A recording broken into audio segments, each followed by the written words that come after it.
the 5 crore and other criteria. So I think government really want us. I mean, the people who are behind the drafting the CSR law really wanted the impact to be there. They knew that when the corporate spend even 1 lakh rupees, the ROI is going to be 100 or 200%, right? Because what we are not actually accounting is the expertise and the kind of subject matter experts we are looking at, right? So that's so until unless this CSR creates an impact, I think then the whole purpose will get defeated. So that's a submission I will have. One of the effort we can actually look at, especially the corporate community who is sitting in the room, is to help the capacity building of the NGOs, the CSOs, and where I will also urge the colleges, the academicians have a huge role. So one of the initiatives which we are thinking and I was discussing with a couple of colleges is why don't we encourage social innovation? One of the colleges asked me what kind of CSR event I should be doing it. I said, why don't you leave the CSR conference kind of a format, and why don't you invite social innovators in your campus, have a corporate guys, have some VC funding, and have some angel investors coming there. So create a platform where some of the time these social innovators cannot be only for non-profit. They have to be also making some money so that they can grow on it. I think we should be willing to spend, and our company is very interested to kind of get on those ideas who are working on social innovation, especially in the digital space. So I think we have to create those platforms and we have to bring everybody in the room, and this is a great initiative. I know in my panel we have a lot of people from various fields of life, and I saw Suma Ravi from CRI, and I had the opportunity also had to share a panel earlier on occasion. So I think skill development and training program for NGOs workforce is very much needed, and the corporate should come forward, and they are willing. I mean, all of us have a huge volunteering program.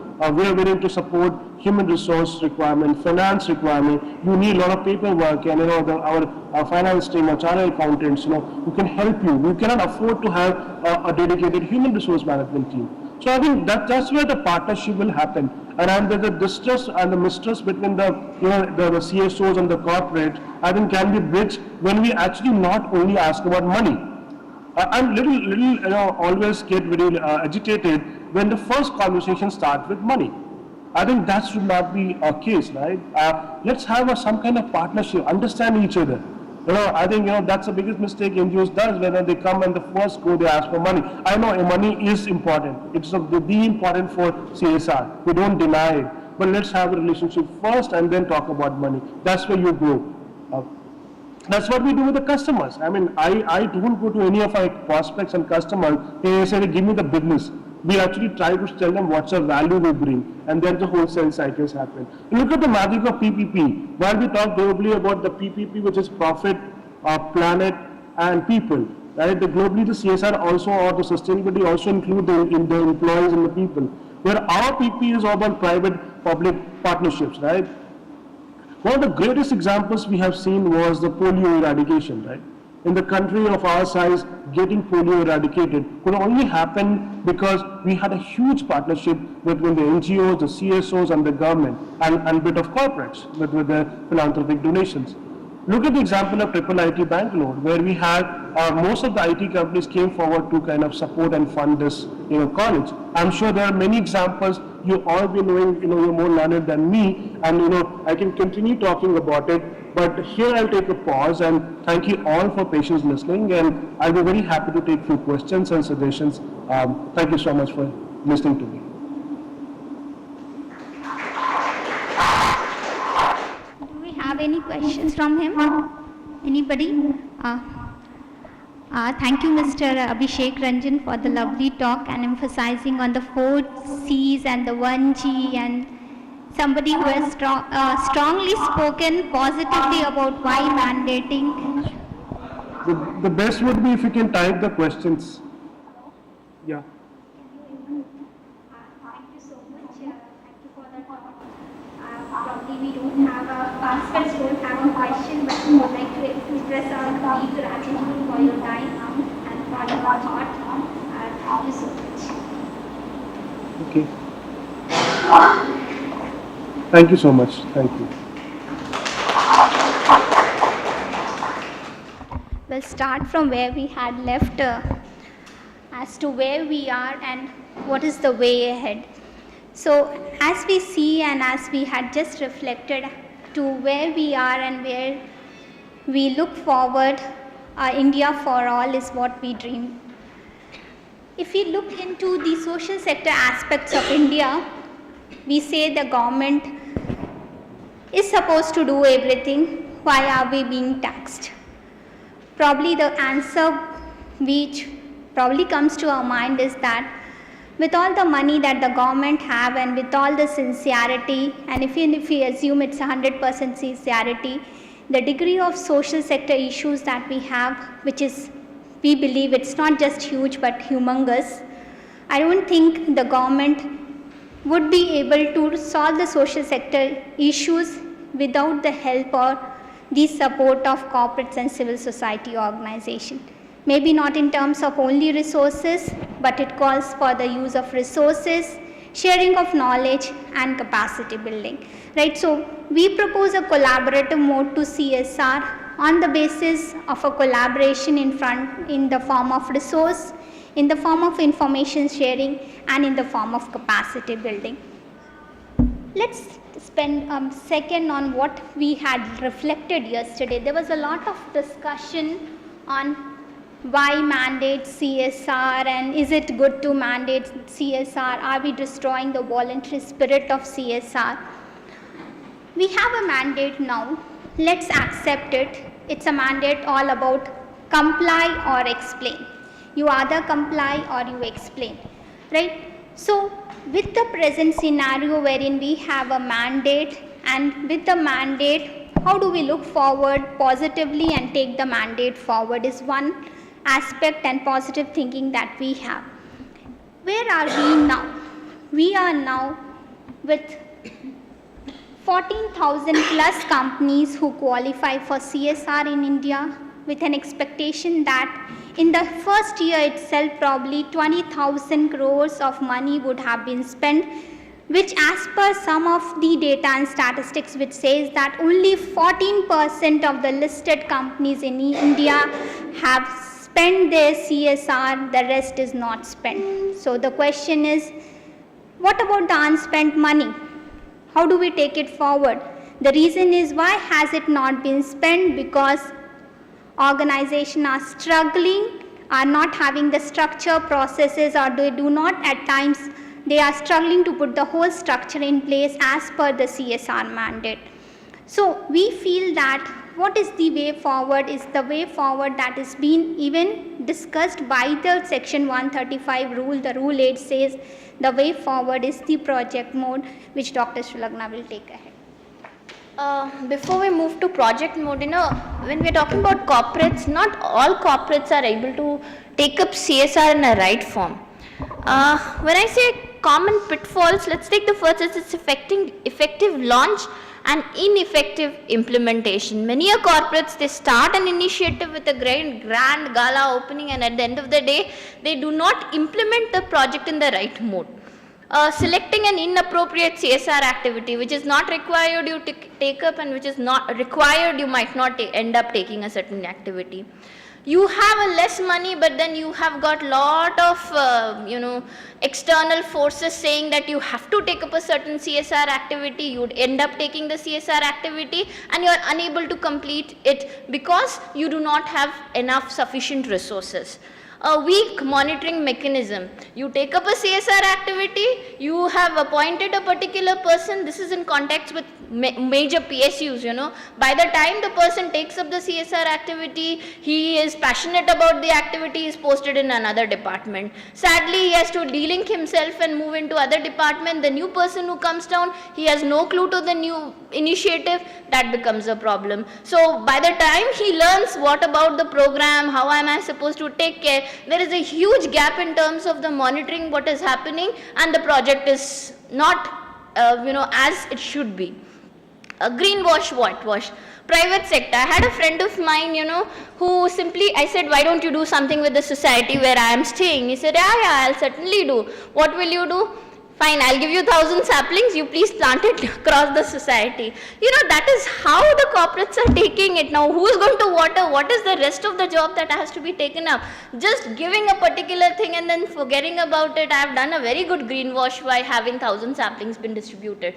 So we really need to think, are we whitewashing with a certain activity? Are we really taking up a greenwash with regards to a CSR activity? Public relation exercises. Yesterday we were having a debate. Some corporates, they think, you know, CSR activity is just polishing my image, so it's a PR activity. That's an interpretation that some of the corporates carry. So when I say these are the common pitfalls with regards to corporates, now we see the challenges with regards to government and implementing partners. We cannot deny the fact that wherever corporates are, there are a lot of pressurizations from different government departments or local government offices saying that you do this job for us, we are not able to do it, you take it. Now you, as a corporate, you might have intended some other thing which is very essential for the locality, but then you have been pressurized to take up something which you don't want, and you can't deny it as a corporate official. So that becomes a challenge as to how to handle it. Slow processes and approvals. Now, if you have to work in collaborations with government, trust me, it's not easy because you have a lot of slow processes and slow approval processes. Makes your life difficult, especially with PSUs when you have a specific budget for the year. Approvals take time. I'll share one incident of BDL here. Anybody know? BDL took up a very good job of having a road construction from a certain village to certain village, and it was very needed, very authenticate work that they have expressed to do. The project had a budget, they started the work, and at the end of the day, after 4 months, they gave the contract also to some party to do the job. After 4 months, they realized that the work has not started, and the work was supposed to be completed in 9 months. Now the sad part is, after 4 months when they realize, they go and say, what is the problem? Why haven't you? Sir, we did not have these approvals. It passes from the forest department, and at the end of the day, forest department, until and unless they give us an approval, we will not be able to have the constructions. So sadly, these forest people have been holding their work, and when you can't start the work, you can't end it on time, and then it leads to more delays and further delays, and the budget goes on for the next year. So these are certain difficulties when you are working in collaboration with the government. You take, whether it's a PPP mode or not a PPP mode, and you need approvals, then also it's a difficulty. Too many hierarchical obligations. You know, many a times for any approvals also you have so many hierarchical, this permission, that permission, this person's permission, it goes to the next level, and this will take a huge lot of time. Enabling environment. Now, today's government, they are trying to at least ensure that they are creating an enabling environment to have CSR made easy. But if you see that if the government support is not there, they are not able to create that enabling environment, it becomes a difficulty. Coming down to challenges from implementing partners, identification of credible implementing agencies. You know, there's a host of named implementing partners available. But then how do you identify who is going to be my right person and he is a credible one? So it's been a lot of difficulty. Capacity of implementing partners. My previous speaker, Mr. Ranjan, was emphasizing on the same thing. You know, understanding the capacity of your implementing partners. One more aspect is subcontracting of jobs. Many a times you identify an implementing partner, and then this person might have given the job to somebody else if it's not there in your MOU, and you end up in being a big trouble because the subcontractor has actually done the work slow and is not completed. His credibility is not as per what you have thought your contractor to be, and you end up in trouble. So there are a lot of cases also which talks up this as a challenge. So when we are talking of corporates and in government and collaborative approach, then again one more thing what corporates have to think is whether I am here to take care of a real or a felt need. Many a times we are not able to distinguish these two words. We are here to distinguish the need of the society or the want of the society. We are here to make a decision on whether we are going to have a CSR based on need based or deed based. If I have done something wrong, am I going to take up something based on that, or is it the real need of the society and I'm going to cater that? So there are a lot of decisions behind taking up a CSR activity for a corporate when it goes to, and the answer can be, I'm running to, the answer is project mode. And when I say project mode, yesterday also we were discussing, there are certain things that you have to have when you want to establish your CSR activities to be having achieved specific objective. Have a baseline survey. Baseline survey doesn't mean that always you need to have a third party to have your baseline surveys done. You should have data to support your initiative that you want to take. And that can be a government data, that can be a baseline survey done by your own people or any third party agency. Have a clarity on when do you want to complete this project, what is the duration of the project that you intend to have. Amount allocated amount allocated to the project, because that will determine the breadth and the width of the project, how much you can actually do. Start and end date, monitoring and documentation. Have clarity on who is going to take up the role of doing what as part of the implementation of a project. Objective evaluation and impact assessment. Now we want to make it clear, many times we have done a lot of impact assessment studies and baseline studies, and the corporates are so demanding in terms of, we want the impact study done in 5-15 days. That's funny. You have completed the project just now and you want an impact assessment done. You cannot have that. You need to have an understanding of when can I actually measure an impact. Am I actually going to intend to measure impact, or is an evaluation? So first, you need to have an understanding. If you prepare a project plan or a blueprint in terms of what is it that you are intending at the end of the project you are taking up, and how you would be forwarding or going ahead with it, only then can you have the intended results. And that is the reason why even DP or this Companies Act is encouraging you to take up CSR activities through a project mode, so that all these glitches that you might face in later phase can be resolved with a proper project mode. Next. Now, what's the collaborative mode that we are proposing? Before this, I just want to make a statement which may sound good or not sound good. The other day, Mr. Mangesh Gupte was saying, go back and reflect how many of you have a project paper. Why did he say that, and why are we so emphasizing on a project? Maybe 20,000 crore is just 1% of what is the government budget for the whole year, but it's an amount that is huge. It's an amount that is meant for a social cause. If we do not have a project mode, please have an understanding that it may not land up in another case of a huge corruption. That's a big concern that we have. Maybe it's a contradictory statement, but a good concern. What is the collaborative approach that we propose to? The three very important stakeholders of the collaborative approach is the government, the corporate, and the civil society organization, wherein it is the NGO, the non-profit organization, community leaders, colleges like us. So they constitute the civil society organization, and I would like to repeat, this collaboration is based on sharing of resources, sharing of information, and sharing of the capacity building initiative. In this, as I started my lecture, I said a nation without a dream is a dead nation. So who will take this forward? The government has to take this forward with its mission and vision for the country. Where does the government want to see the country? From where will we have the national policy and the public policy? That would be the document that will drive to the CSR forward. Now, with the government having a national policy and a public policy, which it always has, and a strategic plan to it, identifying its role, the role of all stakeholders, probably where the government fails is engaging the corporate and the civil society. If the government today, at times it has been accused of hurting the interest of the NGOs, it is wrong, because they are a very important stakeholders to make you realize what are the real needs of the society.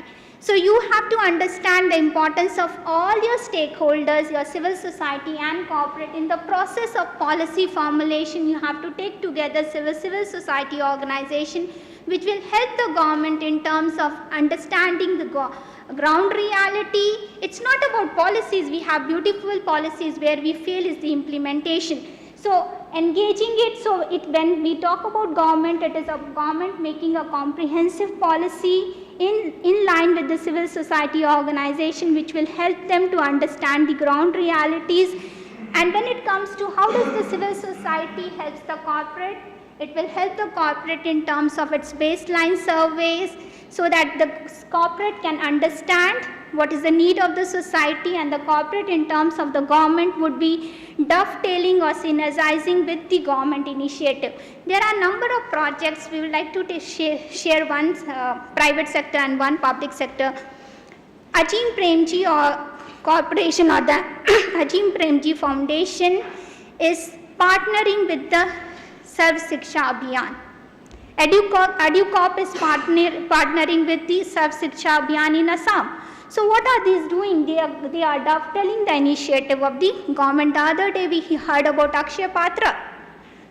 Corporates like BDL, NGO, what are they doing? They are dovetailing the initiative of the government. So it's very, very important as per the collaborative mode that the government, the corporates and the civil society organization works together, synergizes, so that this would be an initiative to take forward the issues, social sector issues and the environmental issues that we have in India. Now we are here to talk about the role of government, and we will do that. What is the role of government? There are two broad roles that the government is needed to play. First is the leadership role, the second is the supportive role. The leadership role is in terms of public policy, having a vision for the country, making the policy and making the strategy to happen. The supportive role is of the enabling role. The enabling role of creating a better environment where people can, corporates and NGOs can come together and work. So these are the two broad roles that we propose for the government. We are running very fast because there are time deadlines. Of all that has been discussed, since the concept is all about CSR, what is the way forward in terms of implementing CSR, the whole checklist? The first is the CSR policy. This is the checklist of 40 corporates to be working in the area that we have thought that is the collaborative approach. First is the CSR policy. The CSR policy is your Bible document.